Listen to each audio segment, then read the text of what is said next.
Fan of the Week was out at Unioto tonight. I did some investigative journalism, and we ran into a fan that'll get everyone ready for spooky season.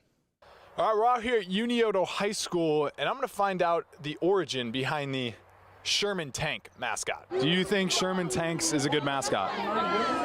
Yeah, because it shows us that we're like tank tough and proves us. Exactly. Hashtag tank tough. Interesting.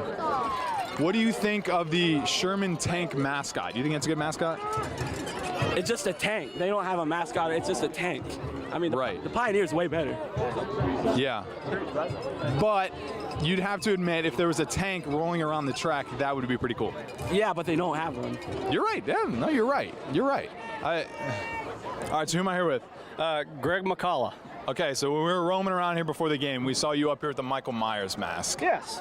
What kind of transpired to have you put that on? Last year, about October, the boys were doing good, and it was Halloween month, you know, so to speak, and everybody gets a little spooky, so I started wearing the Michael Myers mask and playing his theme song. What the heck?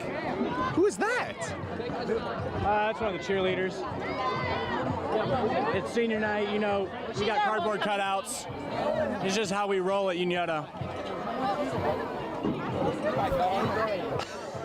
They called you guys Zane Trash. Onion odor. Onion odor. Onion odor. Yeah. Huh? Onion odor. Onion odor. Onion odor? I don't get it. I don't. It's always just been called that. I have a question. I've been wondering this all week. What exactly is a Sherman tank? Oh, it's us. Like the tanks that roll.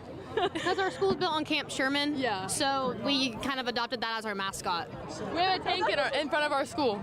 So Camp Sherman, they had tanks on the camp, put it together, Sherman Tanks. Yeah. All right, makes sense. There we go. That's what a Sherman tank is. All right, Greg has disappeared. We're now back with Michael Myers. Go Pioneers. Stone cold, stone cold. So our fan of the week goes to the Sherman Tank for maybe not being the most practical mascot, but certainly the most unique in our coverage area. Congrats. Shout out to the Sherman Tanks and Pioneers.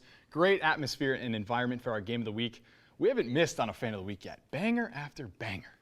So now it's time for the game itself. And the more and more this week has gone by, boy, was I excited for this one. Unioto and Zane Trace, a classic SVC rivalry ready to be renewed.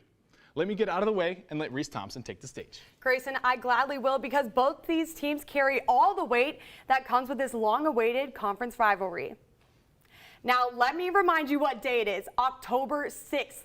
The Shermans have been sleepless for 365 days since their loss to Zane Trace last year, 35-31, after going undefeated in the conference. I talked to both teams at practice this week, and they have some strong opinions about tonight's matchup. It's Zane Trace Unioto. It's a loud game. It's a crazy environment. The atmosphere is so crazy, like you won't experience anything like it. I think there's a lot of respect between both programs, but I don't think that takes away from how much both teams really want this game. Oh, we're hungry, no doubt about that. We're very, very excited to have the opportunity to play in a game like this with the stakes as high as they are. I trust my guys, they trust me, and we're going to do everything we can to win this game. We're ready, we're going to come up there and we're going to whoop them. There's a lot of trash talk going on. It just builds up more suspense. We've said it pretty much almost day of the year since we've lost that game last year that we can't wait for October 6th. We're going to come in, we're going to be physical. I don't know about them, whatever they do, but we know we're going to come in, we're going to be physical. I think we just want it more. I think coming off a loss last year and the way we did, I think we just want this way more. We're the Lions. You know, it's a mentality. We're the Lions. We're the king of the jungle. We're not the biggest, not the strongest, not the fastest. We're just a mentality. It's upbred. Wow, those are some fighting words if I've ever heard any. And let me remind you, at GG Media Day, these two teams in Paint Valley said they have a shaved head bet depending on who drops out of the title race first. Well, with titles and possibly hair on the line, let us get into the game. Did it live up to the hype? Oh, it sure did, Grayson. St. Trace should have given the Unioto Shermans a trigger warning as the Pioneers went into enemy territory tonight, fighting to sweep the conference title during the Sherman senior night. Starting off hot on the very first kickoff to Unioto, Ashton Crace takes the ball down the sideline a whole 90 yards straight to the promised land. Talk about starting off on the right foot. Blake Phillips responds with the run up the middle, takes the hard hit with grace for a Pioneers first down. On 3rd and goal, Carter Langley sweeps out left and punches the ball into the end zone to tie the game at 7-all. Newton Hoops connects with Caden Cutright for the complete pass.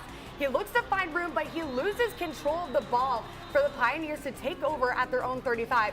Zane Trace looks to capitalize with a field goal, but the kick was just short to keep the game tied at 7. It's up to Hoops, but he can't find a man before he gets sacked by Spencer Brower. Look at this man rumble. 33 seconds left in the half. Hoops looks to make a much-needed completion, but overshoots his brother Blake Hoops. Heading into the second half, head-to-head defense resulted another knot between the teams at 14 by the end of the 3rd. Unfortunately, we were not there for the most exciting part of the game. In the last 3 minutes of the matchup, Hoops rolls right and sends it out 21 yards to Caden Cutright, taking the lead 21-14. St. Trace looks to tie it up in the final minutes. Yinioto says, "Not in my house," and Caden Cutright with the cutthroat interception snags it in the air and takes it home for a pick 6. They scored 14 points in the last 3 minutes en route to a 27-14 Sherman victory. So the Sherman Tanks are a team that could put up a lot of points. Didn't seem like they were able to do that tonight. Considering how physical these teams are, this was not a high-scoring game. Before tonight, Unieto hasn't scored less than 45 points in a game against an SVC opponent thus far. Their opponents are averaging just over 15 points per game, while the Shermans average a whopping 37 points. But the Shermans were barely able to score 10 points under their average. Yeah, Unieto's quarterback, Newton Hoops, he's been balling this season. How did his performance contribute to the Sherman's success? I mean, it's literally in his last name, Grayson. Hoops knows how to ball out. But the Zane Trace defense put up a big fight, forcing Hoops under pressure to rush his throws and scramble out of the pocket. As his performance improved in the second half, Hoops managed 15 passes on 20 attempts for 113 passing yards and a touchdown tonight. The Pioneers have had a lot of shuffling going on at quarterback. Can you update with me what's going on? At this point in the season, it's crucial to have a consistent quarterback. Their OG quarterback, Carter Langley, has been suffering with an on and off injury, and their running back, Blake Phillips, has filled in the shoes. But Langley was back in the game tonight with a 44% completion percentage.